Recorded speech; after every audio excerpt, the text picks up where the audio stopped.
Welcome back. In this video, we're going to talk about groups influencing policymaking. Let's do it.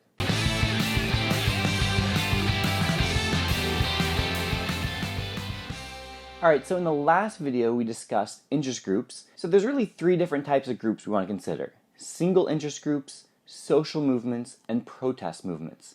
Now, the last video, we basically discussed single issue groups. So these are groups that care about one single issue. So somebody like the NRA, a pro-choice interest group, or a pro-life interest group. So they have their one issue they focus on and they want to influence policy for that.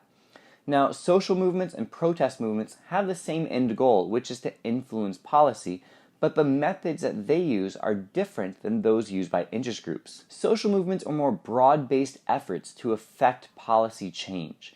So the idea here is whereas leadership in an interest group is specific, it's narrow, there's a few people at the top making the decisions, and then there can be a number of people supporting that group. With a social movement, that leadership is much more broadly spread out. It's more diffused than in an interest group. So this can be both to its advantage and to its detriment, as we'll discuss very shortly.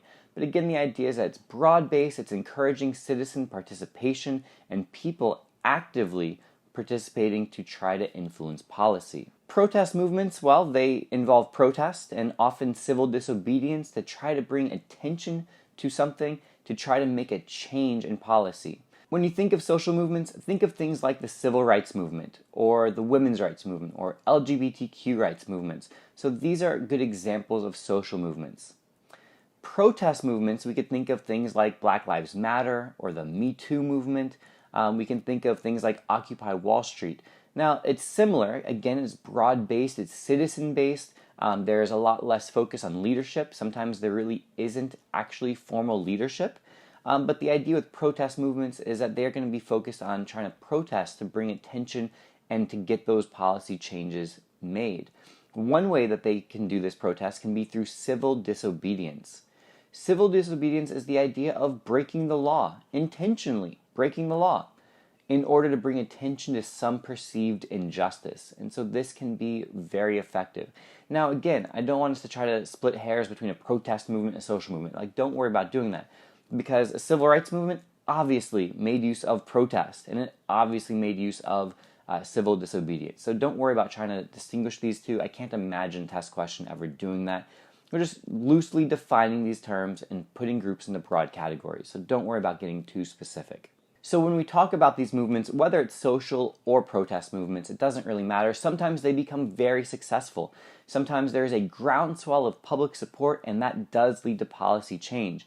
I'm thinking of things like the Civil Rights Movement, which led to the 24th Amendment and the Civil Rights Act and the Voting Rights Act. Thinking of the LGBTQ movement, which again led to cases like Obergefell versus Hodges, and to many areas of success legislatively in many states. These can be successful.